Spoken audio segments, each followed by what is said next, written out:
Séverine Lelohane-Lemaire. Bonjour Jean-Philippe. Séverine, vous êtes professeure HDR à Grenoble École de Management. Vous êtes autrice avec Mickaël Laviolette, qui est professeur à Toulouse Business School, et Renaud Redien-Collot, qui est professeur à l'ISC Paris, d'un chapitre dans l'ouvrage des grands auteurs aux frontières du management, consacré à Michel Foucault et à l'apport de Michel Foucault pour penser les organisations et le management. Alors, donc, on va parler ensemble. On va prendre un petit focus, Michel Foucault, sur Michel Foucault et la recherche, l'influence de Foucault sur la recherche. Voilà, on va faire un petit tour d'horizon un peu sur toutes ces questions. Alors finalement, comment les chercheurs, quand ils sont en gestion, mobilisent ou se réclament Foucault pour appréhender l'organisation? Comment font-ils? Qu'est-ce qu'ils ramènent?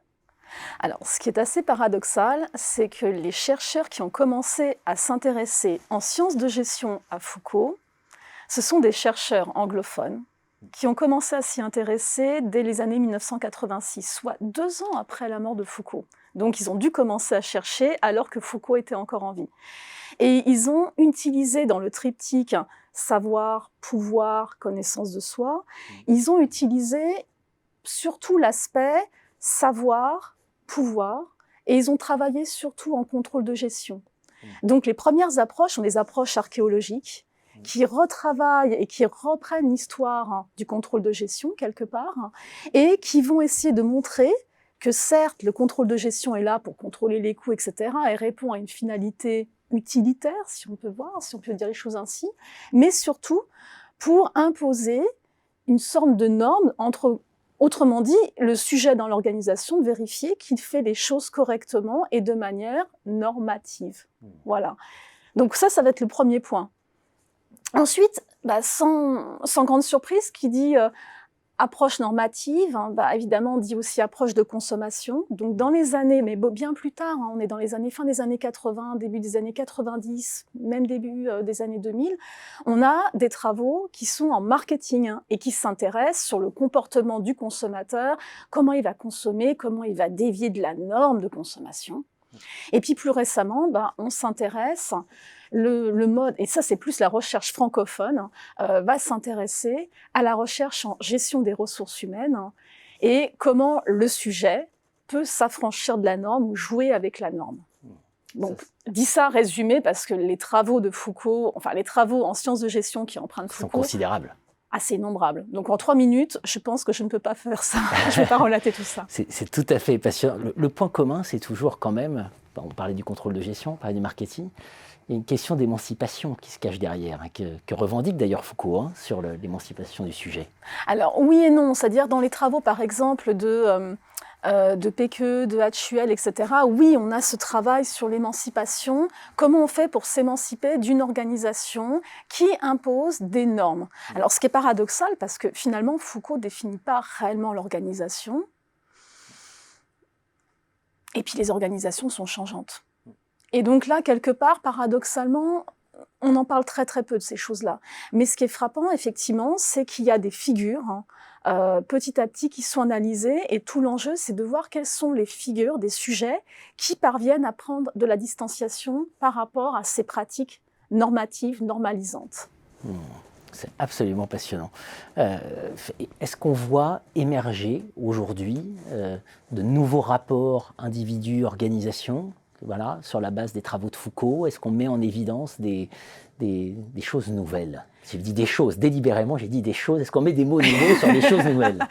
Alors ce qui est assez frappant, c'est quand même depuis 1986, on s'est dit, on pourrait dire, voilà, le travail sur Foucault et les apports de la recherche de Foucault aux sciences de gestion, ça pourrait être tari. Eh bien pas du tout.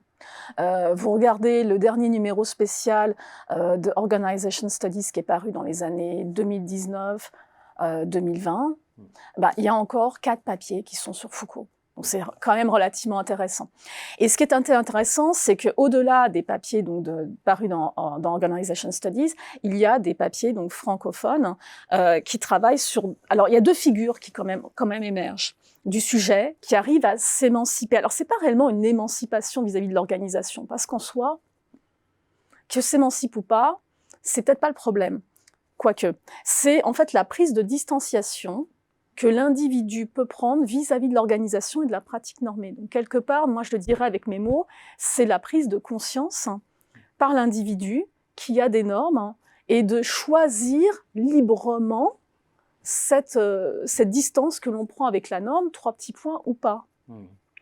Et donc, on a une première figure qui est celle donc, donnée par les travaux de Moreau, alors dans un papier qui date de 2018, paru dans la revue RIM, que j'ai choisi délibérément parce qu'il est francophone, et qui parle justement de la figure du coach. Alors la figure du coach, comme le dirait mon collègue et néanmoins ami Éric Michael Laviolette, finalement, c'est assez paradoxal parce que le coach invite le sujet à se confesser, et Éric me rappelait que Foucault était très sceptique, circonspect vis-à-vis de l'acte de la confession, de l'individu qui se raconte, etc. Donc il y a un côté un peu paradoxal. Et ce qui est assez intéressant chez Moreau, c'est qu'il relate les trajectoires professionnelles du coach, qui a d'abord été dans l'organisation, qui s'extrait de l'organisation délibérément, et qui ensuite prend un regard de distanciation vis-à-vis de la norme. Donc ça, c'est ça qui est assez intéressant. Et puis qui dit prendre de la rupture, décider de s'extraire de l'organisation, dit aussi la figure de l'entrepreneur avec lequel moi personnellement je me sens plus à l'aise. Et il y a des travaux qui m'interpellent, en particulier ceux de Pascal Day, qui travaille lui sur l'entrepreneuriat social et qui va questionner justement cette capacité de l'entrepreneur à s'émanciper, et là le terme est jeté, de la norme organisationnelle et voire même de la pratique organisationnelle qu'impose la pratique entrepreneuriale. Parce qu'on sort de l'organisation, donc on sort d'une norme organisationnelle, oui. Mais quand on est entrepreneur, quelque part, on rentre dans une autre forme organisationnelle qui est tout ce qu'impose l'écosystème entrepreneurial. Et donc, comment on peut s'affranchir de ça, ou quelle distance on peut prendre, par exemple avec un business model, par exemple avec un business plan, avec la pratique du pitch. Donc, il y a plein de travaux et plein d'applications encore à venir, ça c'est clair. On comprend que Foucault, ça dérange, parce que s'extraire de la norme, par définition, ça veut dire être anormal.